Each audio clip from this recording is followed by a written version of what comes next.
Good morning, everybody, and welcome.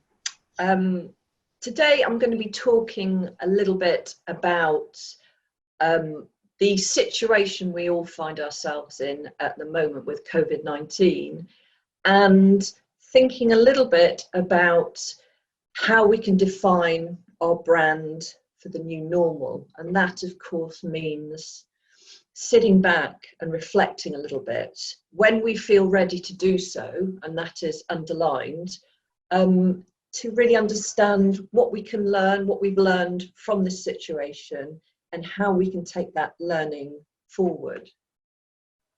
So for those who don't know me, and everybody here at the moment does, but my name is Philippa Haynes. I'm from Insight 101, and my background is that I've worked for global brands for nearly 30 years. And that has taught me the importance of having a really strong and consistent brand message, and also a clear vision and values which can sustain us and direct us in moments of severe kind of difficulty. And it's not only a means of kind of connecting with our customers and showing them that we know where we're going and building that relationship, but it's also about connecting with the people who are working for us. And that is incredibly important for those who have a team as well. And particularly now, as change is happening so quickly, and we all need to understand where we're going, and we all need that sense of direction and clarity. So hopefully by the end of this webinar, you will have had some things to think about, to take with you, to consider your own business when you feel the time is right. And the time may not be right for another few weeks or months. This is a change curve, which some of you will be familiar with. But it pretty much says that we all respond in a similar fashion when we have kind of big events occur in our lives. Big events that we have no control over, big events that obviously have a dramatic impact on us. And what normally happens is that that massive shock, which I think we all encountered about 4 weeks ago, leaves us in, well, shock, surprise, grief, denial, frustration, all of that stuff that is just really, both personally, professionally, and with our businesses, we just don't really know how to deal with that. And so over the last 3 to 4 weeks, I suspect that the majority of us have been in this kind of moment of paralysis, if you like, wondering what's going to happen, wondering where we're going. And it's meant that we've all kind of maybe behaved in ways that we wouldn't normally behave in. And we've ended up asking ourselves questions that we wouldn't normally ask ourselves. And that's totally okay. It's totally okay and very normal to just stop and literally be knocked sideways. And I guess this webinar is all about when that feeling is over, and it will come at some point, and we'll all be very much doing sort of getting to these points at different stages. We will go through that experimentation phase. We will go through that, come on now, we need to pick ourselves up and think about the future phase. And this webinar is very much directed there. It's when you feel able to think about things, here is some guidelines for the questions that you should be asking yourself. And it's really dependent on our individual circumstances. And of course, at the moment, 3 or 4 weeks later, there are unbelievable stories out there. There are stories of businesses that have been decimated. And so really, they're going to be in a situation where they can't even think about the future until they come to terms with that. There are other businesses that are on hold. Financially, that's not great for them, but they know that clients will come back, and it's only a matter of time. And so they will be probably in a better place to start thinking about the future earlier. There'll be the flourishing businesses. Now, I speak to a lot of accountants, and they are flourishing in the sense that they have never been busier.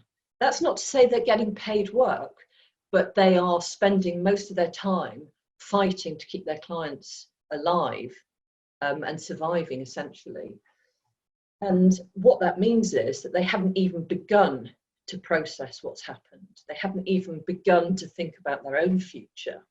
And possibly they won't for a long, long time, because those conversations, those questions from business owners around finances, they're going to come quite a lot over the next few weeks and months as the government puts things in place or doesn't. So as a flourishing business, or an accountant where you're very, very busy, this kind of moment to think about where you need to go in the future may be much further down the line. And then, of course, you've got the businesses that have literally just pivoted overnight. And that may be because their business sits well with that, and it's been quite an easy pivot. And actually, they've already done some of the work where they've thought about the future. They've thought about where they need to go. But equally, they will need to stop at some point now that they've pivoted, because they're still running and running. They'll need to think about whether that pivot is right for the future, or whether it's just a short-term fix, and that actually what they need to do is go back to where they were, or find what is their new normal. And that could be quite different.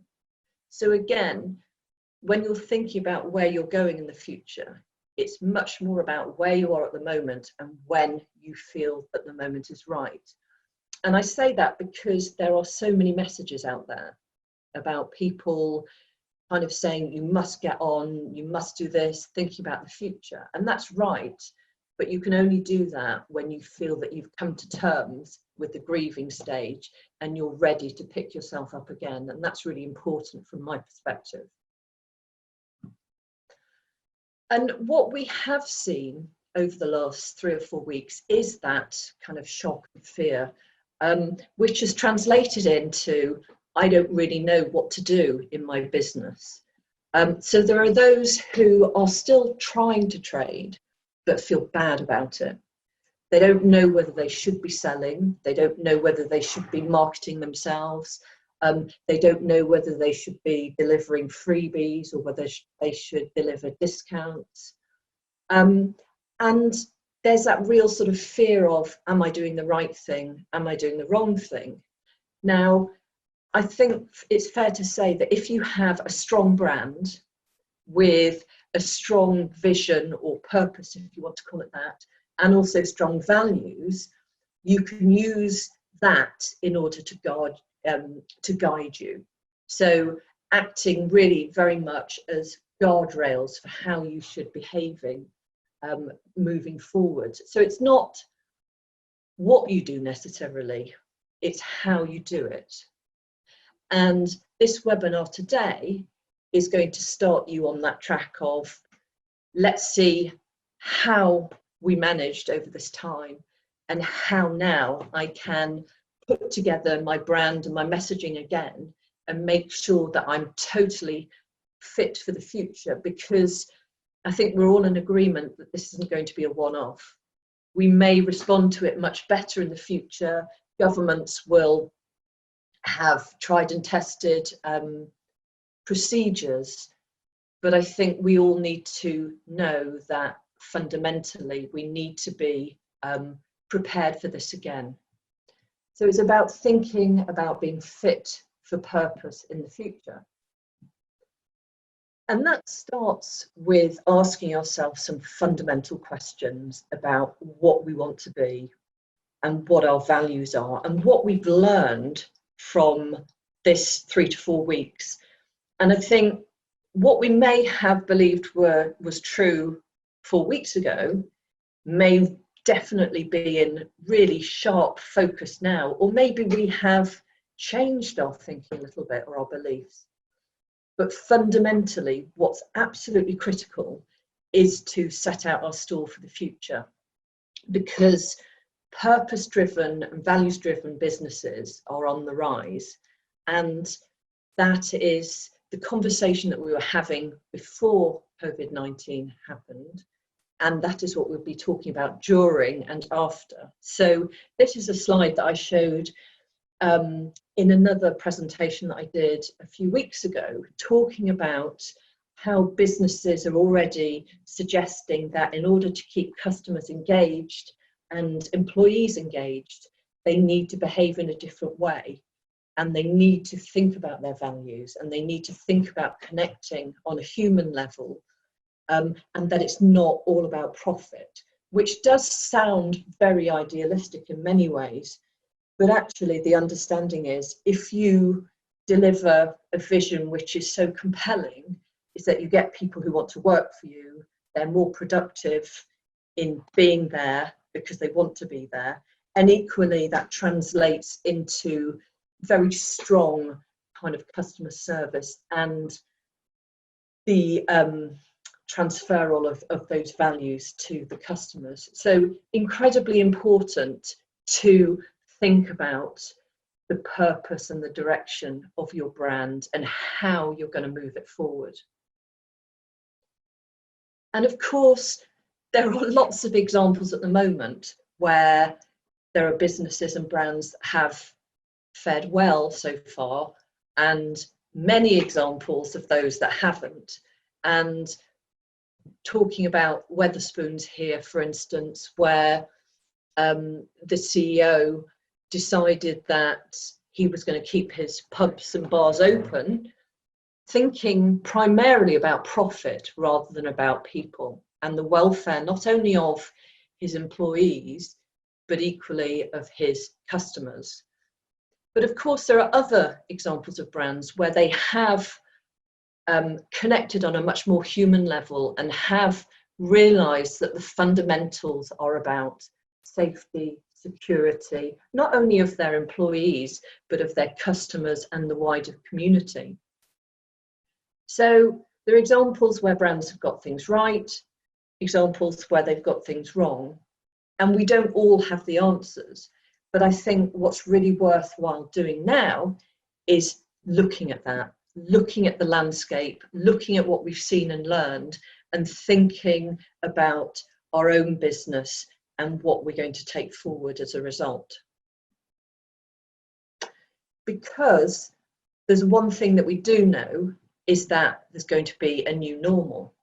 There'll be new ways of working, new business models and concepts as a result of this, new brand messages that will need to be communicated, and we'll need to make decisions on how our business is going to go forward as and when things are lifted, because of course they will be, and what change we need to execute and how much. And obviously the new normal will be potentially, I think everybody expects it to change completely. I think we will obviously, as human nature dictates, that we'll go back a little bit, but I don't think things will ever be the same again, because we're now driving businesses from our own homes, you know, so the benefits of that, the benefits of the things that we've learned, I think we'll take with us. So it's up to us now to think about that new normal and to think about what that means for our business.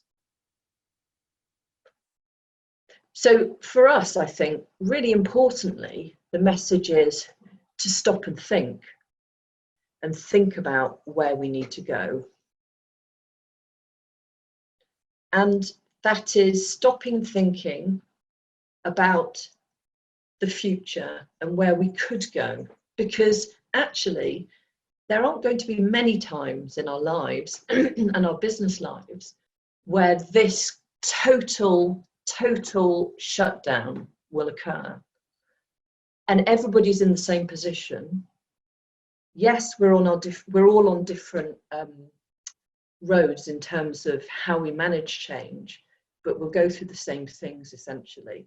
So it's about stopping, taking some time to think about the new normal and what that means to you. And the way that you do that, fundamentally, there are three phases which I would take clients of mine through, and three phases that you need to think about yourselves. So the first phase is really just to sit back and review your business, your strategy, and how well it stood up to the test. Think about your brand, whether you had a brand that was strong enough to guide you, to guide your messages and your communications, to guide you in your activities. And for those obviously who have people working for us or suppliers around us, you know, how did we work with them? How did we behave? Did we have a strong enough brand in place to guide our conversations, to guide those difficult sometimes conversations that we've all had with clients or suppliers or, you know, partners or whatever that is. So the first thing is to kind of review. And if you do have a team, it's really important to review with them as well and to get their perspective. And equally with your clients and your suppliers. What's their perspective? What did they see? And I would counsel you now as well to think about your peers. You know, a lot of the time we think about our competitors, don't we? But I've spent quite a bit of time over the last few weeks talking in groups with like-minded businesses, like-minded individuals. And actually what you get is those learnings, those insights, those feelings of how other similar businesses coped. And that's really important because I don't think you should feel alone in defining what your business future looks like necessarily. It's about reading the market and reading what other people are doing. And then, of course, the next stage is to redefine or at least tweak. Think about what you've learned from the review process. Think about the business model.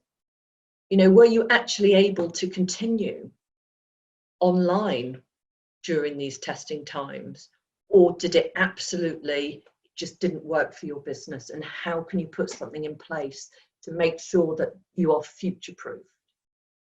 So go through what is the new normal for you. You know, if you have teams, what are the structures? How should teams be supported? What initiatives need to be put in place? What behaviours would you want to see among your team? And obviously think about your brand and the purpose, because that is the starting point. What do you believe in? What do you want to deliver moving forward? What have you learned that's really important? And then, of course, the last thing is that relaunch, and that comes at a time when the market is back and everything is up and running. But of course, we can make plans for that. We can ensure that our website reflects the new changes, our social media and all of that. And equally, our employees understand where the business is going. And hopefully, if you do have people that you work with, even suppliers, they need to be kept in the dialogue. They need to understand where things are going. They also need to have a sense of ownership. So I think even with suppliers, if you're making changes, it's very good to get their opinion, to seek their counsel, and to see whether they think it will work. So 3 distinct phases. I would suggest at the moment that we're all in that review phase. And the questions you should be asking yourself during the review about your brand: what did I learn about myself and the business and the brand that I didn't know 3 or 4 weeks ago? Did my values and my brand live up to the test, or do they need a rethink? Now, the test for me is should I advertise? Should I market my business? What would the message be? Will this be perceived as crass, etc., etc.? If you didn't feel that you had a framework to think around, then maybe you need to think about that again. And I myself have made a couple of decisions recently where I suddenly felt I wasn't sure. And then I realized that actually the reason I wasn't sure and I felt bad about the dialogue I was having with myself was because actually it didn't fit with my values. And so then I was able to make a decision very quickly. So did your business model fit up to the test, or does it need to flex? And that may just be a happy subsequent kind of outcome of all of this, that actually what you've been doing up until now was probably overkill, and you didn't need to be rushing around the country, or didn't need to be kind of having endless face-to-face conversations, whatever it means to your business. Did you wing it? You know, and a lot of us, let's be honest, a lot of us will have had to wing it, because I think the word that we've all heard is unprecedented, haven't we? The unprecedented times. And yes, that word has suddenly been overused, but none of us have experienced something like this, and we've all had to wing it. So the question is, what did we learn as we wing, you know, when we did? And did we behave in accordance to fundamentals of our brand and what we believe in, or did sometimes we veer away from it? And then culturally, you know, and culture isn't just about having a team, it's about having our brand guide us in our own behaviours and our actions and messages. You know, did we suddenly behave in a different way based on the panic and the shock? Can we look back and think, actually, you know, we didn't necessarily behave as we would want to? And then it's about looking at being realistic and moving forward. Did our brand guide our conversations with our target clients and customers? And did our teams feel sufficiently supported? And of course, that is very important if you have larger teams, because they are going to feel incredibly vulnerable, because it's not their business, so they're not totally in control. So did they feel supported, and did they feel that the brand guided them?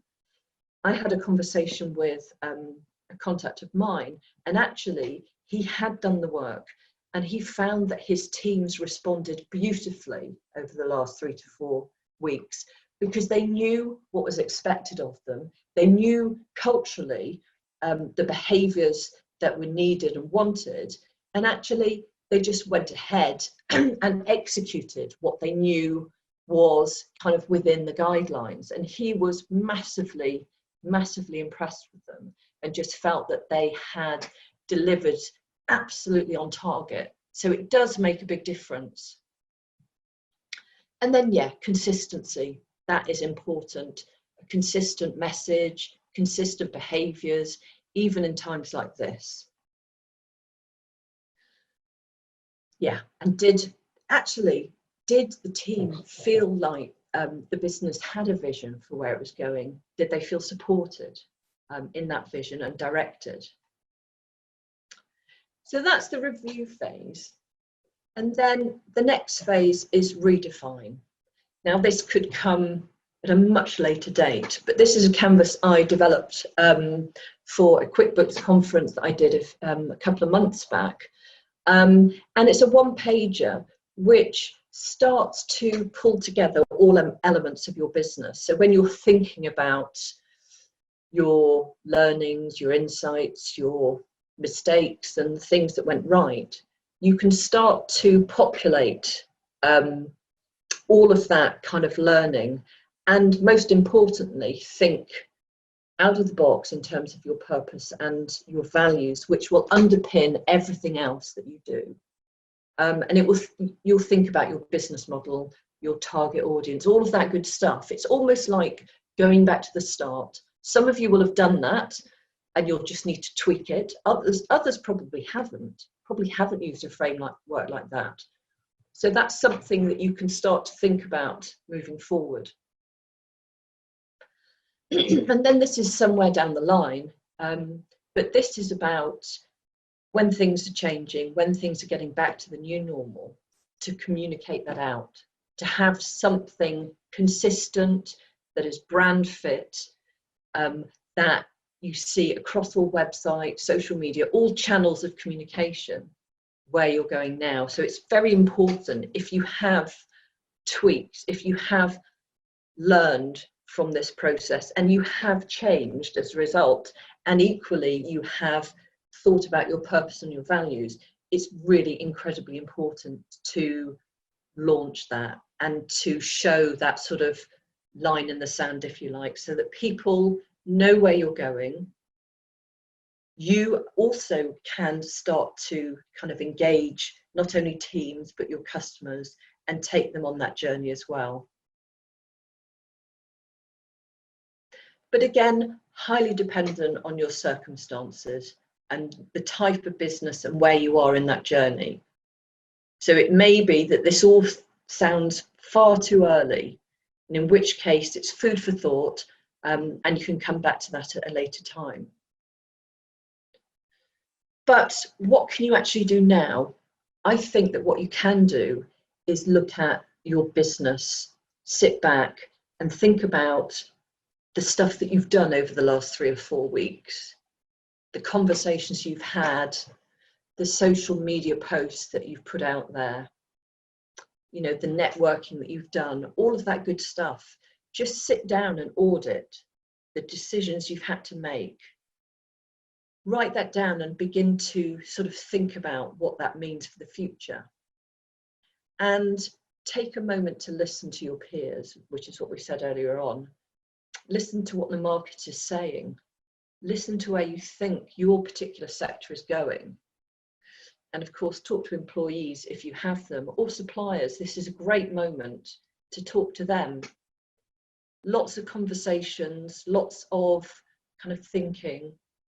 And then later, if you want to start thinking about populating that canvas and really defining what your business looks like, whether that's fundamental change or just a tweak, then you have the tools to do that.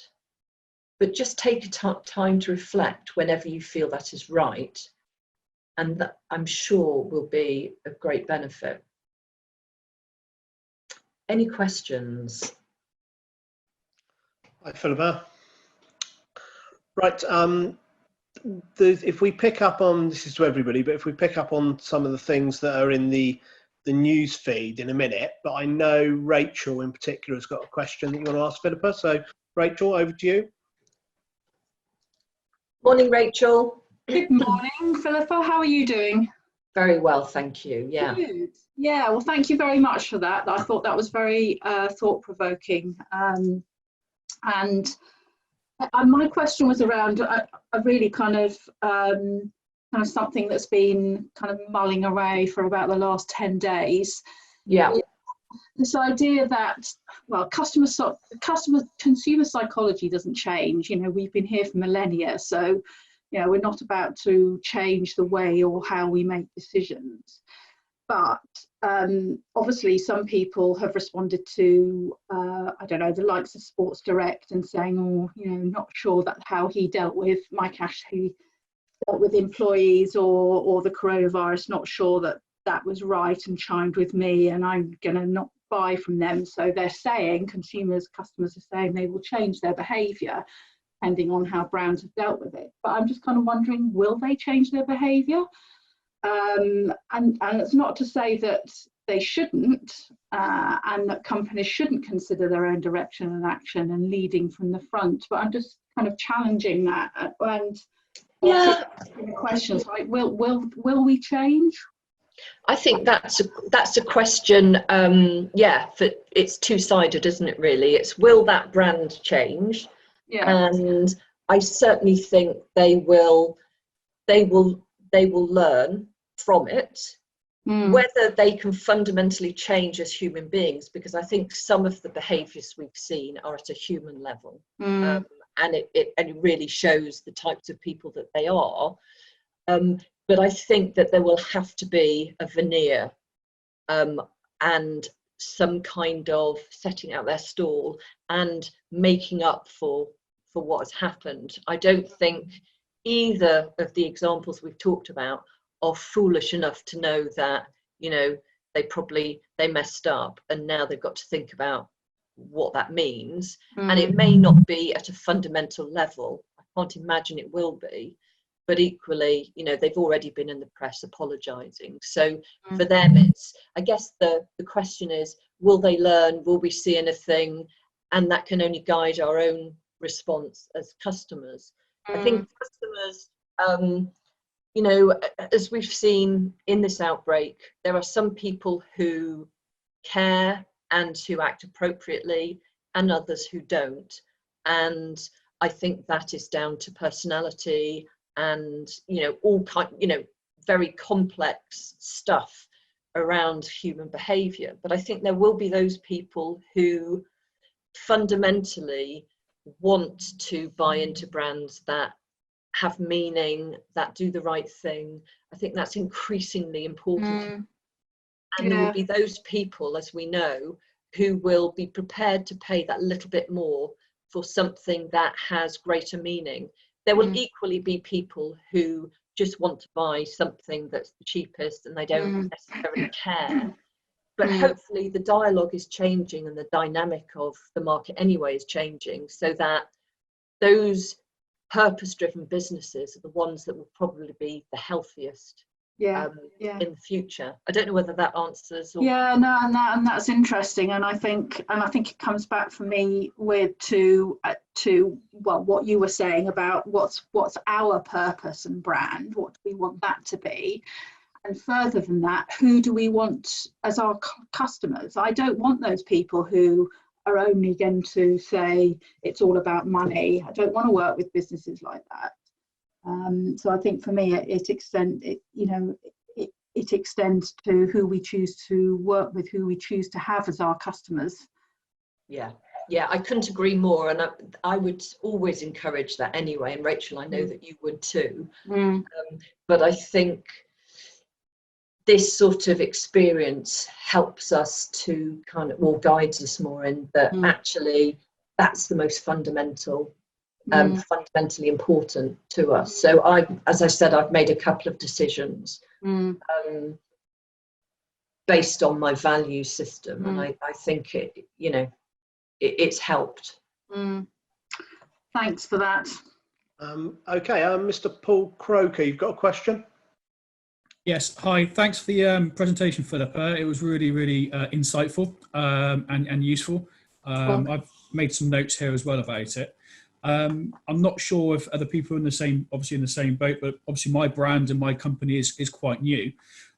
So I've made some notes here about having a clear vision, values and meaning. Now, I probably need to start pretty much at square one with this. How would you start developing these? Is there any informational advice you could give on that? There are two bits, aren't there? I think the first bit is to think about your business model and whether that is still fit for purpose, and what you've learned over the last 3 or 4 weeks of what's possible and what isn't, because it's equally about the positives, not just the negatives. So that's one thing, which is how am I going to operate my business? And the second one is the more fundamental. You're in a great position, obviously, because as you said, you're new, you haven't established that as much. I would think the first 2 things for you to think about are your purpose. And that is, when I say purpose, I think about how you want to affect society. What do you want to give back almost? You know, a lot of people talk about their purpose around their family or their children, and that's absolutely right. That's a fundamental. But in terms of your business, what do you want to give? What is it about your business? How do you want to serve the community or the world even? So think about it like that, and think about everything you've learned over the last 3 to 4 weeks, but define what your purpose is. And obviously keep it as broad as you can, in the sense that then your business can ebb and flow and can change over the months and years. So that's the first one. The second one is to think about your values. And I would say, think about your business journey. I was actually doing a podcast yesterday and talking about my own journey. And it's taken me 30 years to get to where I am now. And I've learned a lot about myself and a lot about other people over those 30 years. And I can see almost a route map for where my values have come from, with certain experiences and aha moments and bad moments as well. So start to think about, as a human being, what is it that you stand for? What are your values? And then think about, how does that translate into your business? How does that translate into your approach? So, and think beyond integrity, trust, because those are big corporate words. Use your own language and, you know, try very much to make it deeply personal to you, because that will resonate so much more with people. Sure. Okay.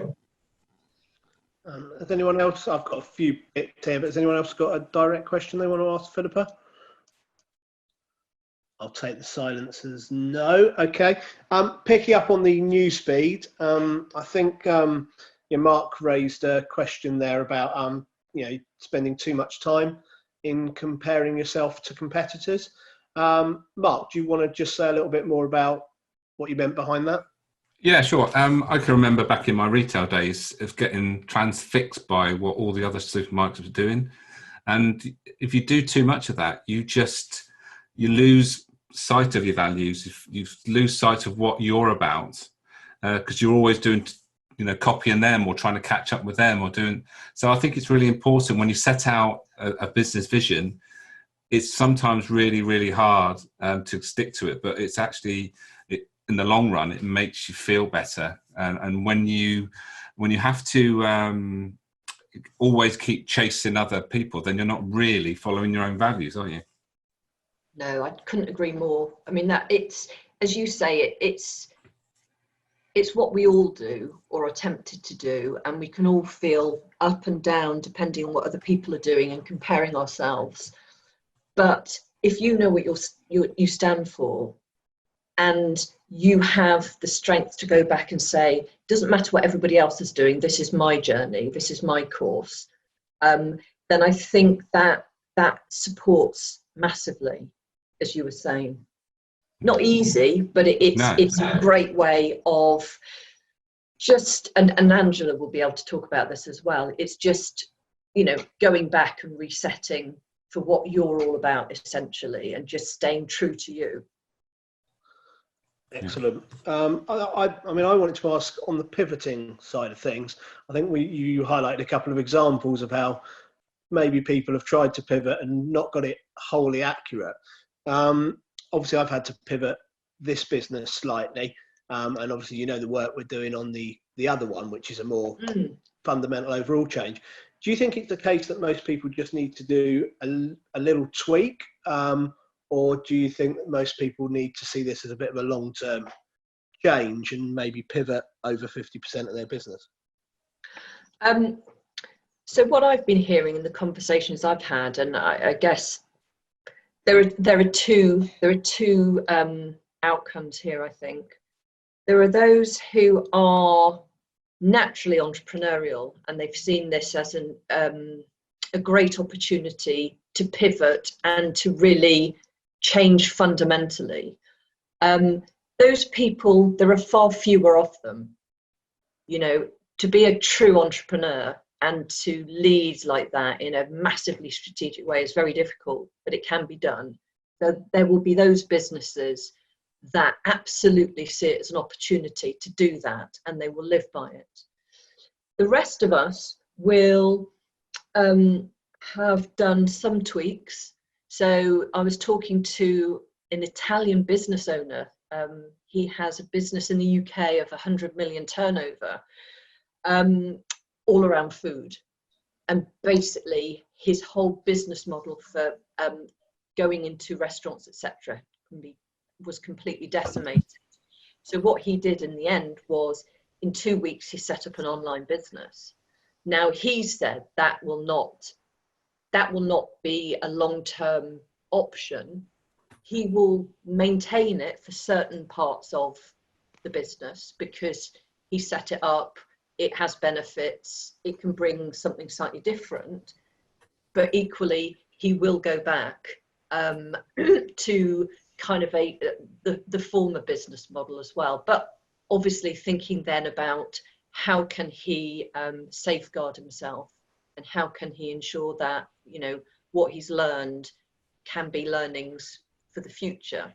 And then there'll be people in between who have newer businesses, have gone online, have actually found it not as difficult as they thought, and maybe they will just question their behaviours before. So for me, rushing around the region, doing face-to-face meetings all the time, is that really necessary at certain moments of the business or customer journey? Maybe not. So it will be a tweak. And I think because we've all been through it together, people will understand that. So I very much wanted to do Skype calls at one point, whereas I think some people didn't mind and other people did, and it was a little bit not frowned upon, but it wasn't as easy. But I think most people now have got on board with that, and it will just be that sort of new normal that you'll choose to meet somebody face to face when it suits, when it actually suits that conversation or that sort of stage in the relationship. But you'll fundamentally change how you sort of get to that point. But that's my perspective anyway. Excellent, thank you. Mark Evans has just posted a question in the news feed, if everyone can see that. I don't know, Mark, if you actually just want to come on and actually read your question out and give it a bit of context. Yeah, great. Well, thanks again, Philippa. That's really, as Rachel said, really insightful, and sort of especially the moods and the mood swing diagram that you showed. It was, I'm sure we can all relate to that. It's just from my point of view, I'm quite cynical in sort of marketing, and it's not my field of expertise, as I'm sure you know it, and it is apparent, but I look at and I hear sort of values and purpose statements, and they all sound very much the same. And if there is a unique selling point, is it actually viewed as unique, or is it just viewed as someone sort of trying to say something to get noticed? I'm not the expert, as I say, but from my point of view, I'm sort of that cynical head. Yeah, and I think, and you're right to be cynical, but I think the best kind of response to that is how people use kind of brand vision and values. So if you're a business that does that exercise, puts it on the wall, office wall, and then just goes back to normal, then it is words on a page or on a wall, meaningless. You've ticked the box to say you've done it, and then you carry on. But I think if you as a business make them really personal and pertinent to you, and that you follow that. So the example with you is, you know, you were thinking about pivoting, about kind of pulling one concept forward in times of difficulty with the business, and saying what would really, what would be most beneficial to our customers and clients. Then it makes most sense if it's in line with who you are as a business. If you've just sort of plucked something out of the air and kind of gone, we're going to be doing this now, it has that sense of kind of desperation or disconnect. So I think if you have a vision and values which are really deep-seated, and they don't have to be talked about all the time, but if you were to review somebody's behaviours or what they came up with or new ideas, you would be able to see that there's a theme running through it. So I don't think you have to have a conversation where you go, I believe in that, you know, it's more inherently visible in what you do and you don't do. More integrity. Yeah, I mean, integrity is a big fat word. I call them fat words, which are meaningless. But it's what that means to you. It could be that, you know, I always say yes or no. You can always rely on me to say, yes, I'll do something, or no, I won't, and I'll stick to that. That could be your flavour of integrity. But I think it has to be incorporated into everything that you do. And certainly if you have a team, it's massively important, because it's almost a template, if you like, and it's something that they can hang on to. But again, you have to start saying to people, so these are what we believe in, these are our values, but how does that translate? What's your understanding of this within our business? How does that mean you should behave? What would you imagine that would sound like if you were talking to a client? How would you approach a difficult situation? So it's kind of using words, if you like, to turn that into really helping people, supporting people to do the right thing. Don't know whether that answers. That's really interesting, Philippa. Really, because being a systems geek, I think once you start, because you can talk about the language, but then you can turn that into a phone script. You can turn that into a deliverable. You must answer, you must reply to this email within 24 hours. How do we define all this beautiful stuff that we believe in? How do we define it into an action? Yeah. And that's where you start developing the policies and everything around it that says we need to do this. Absolutely. We need to measure it, because if you don't keep control, not control, but awareness of what's happening in the team, and a system that becomes consistent, then that's when things fall down. And the first time you know about it is the customer, rather than being aware of it through a system. Yeah, absolutely, totally. And I can imagine, Angela, that when you talk to your clients, one of the first conversations is, do you have that vision and those values? And then, so how do we translate that into what would make the best solution for your clients? Yeah, and those big fat words, you can't actually, if someone tells me their vision is where we deliver and we do this, unless they can have an action from it, I can't actually put anything in place to measure it. Yeah. If you said, we're going to deliver everything within 24 hours or 48 hours, great, because we can measure it. But when you've got very fluffy words, if you don't translate them down, I have no way of building a system that does that and delivers it and measurable for it. Yeah. You're not talking about two different things there. In my experience, I'm talking more so about attracting new business, looking to bring on new clients, and it's that first sort of face, that interaction that you have with brand new clients that don't know you, that you've got to explain yourself to them about your values and your purpose. And I see completely the point you're making, Angela, about having those procedures and policies in place so that there's continuity once they become a client, and it's something that can be measured. But I'm thinking more at the front end.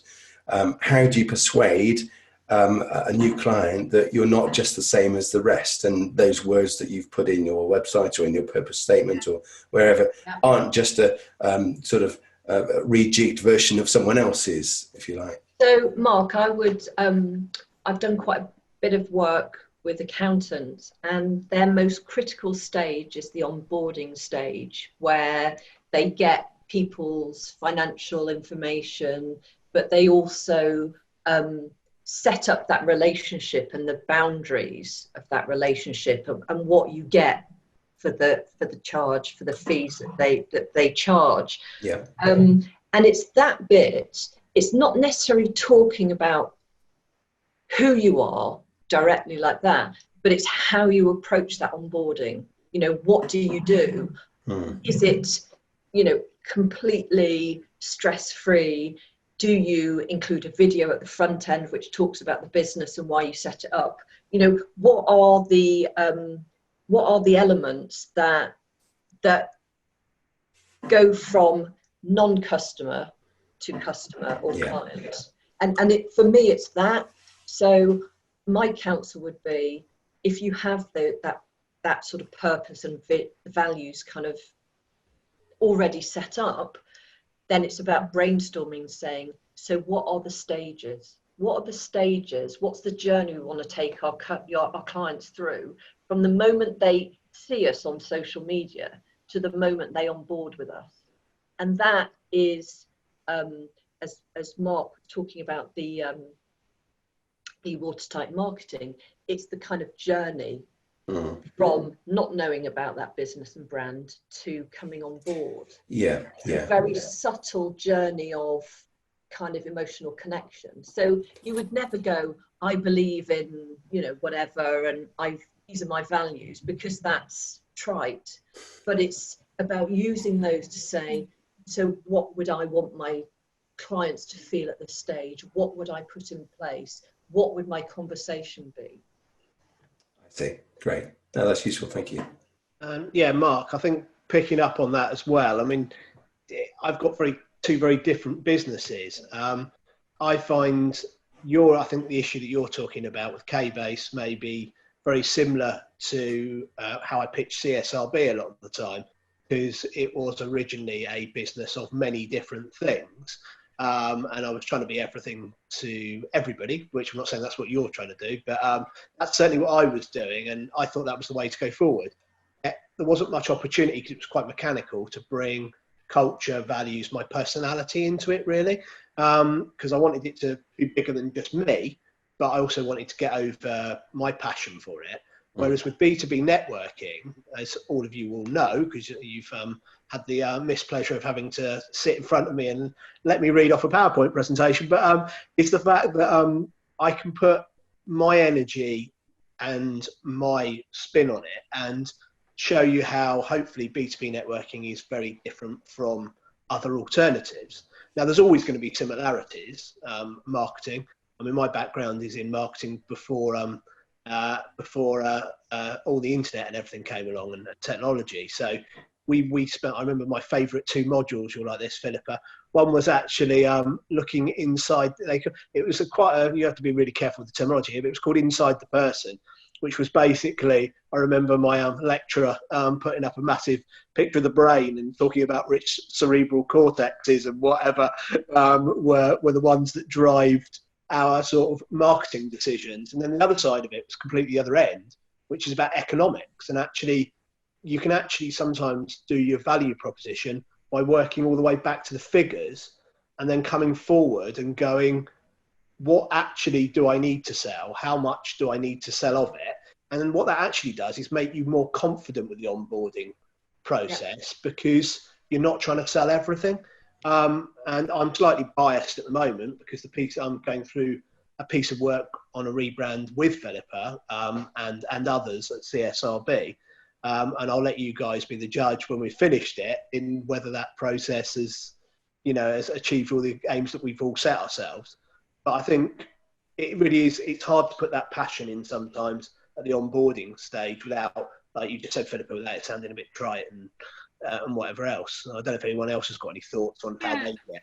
Can I ask a quick question to Philippa as well? Because lots of things were coming to mind as I was as Mark was delivering the questions then, and they were really sort of coming up strong for me, because obviously Mark and I have had a few sort of meetings together, and when we talk about onboarding, it makes me think about the total experience, like you said, and I hope you don't mind me sharing this, Mark, but one thing that I found with your product is you will go over and above to help people understand what you're trying to achieve, and as a, to collaborate. You welcomed me in and had a demo, and we had a great chat, and you were really, really flexible and had time, and nothing was too much trouble question-wise. And I think that's the experience that I've gone on with your company. It's different. It's different. And I've spoken to many software companies. So I think we need to look at the experience of what it's like to engage and work with a company. And that far sells anything else. It just, to me, that's what makes a difference. I don't know about you, Philippa, but that's what it just jumped out. It was very clear as to the individuals you're working with. And that doesn't have to be the business owner. It could be anybody. Yeah, no, totally. I mean, if you've taken that away with you, then that is significant. Yeah. We've got a lot of clients that have been with us for 12, 14, 16, 18 years, and that's what we give them, that consistent, nothing's too much trouble, we're here for you, if you need us, then we'll support you in it every way we can. And we don't have a problem with that so much, but my biggest challenge is at the front end, right at the front end. So it's interesting to get that. Thank you, Angela, for sharing that. Yeah. Excellent. We've ticked to 12 o'clock, so I think you'd all join me in thanking Philippa for the honest answers at the end there, and then presentation before it. Indeed, there we are. We might be on mute, we can still clap. There we go. So thank you very much for that. It was obviously the first of our round of webinars.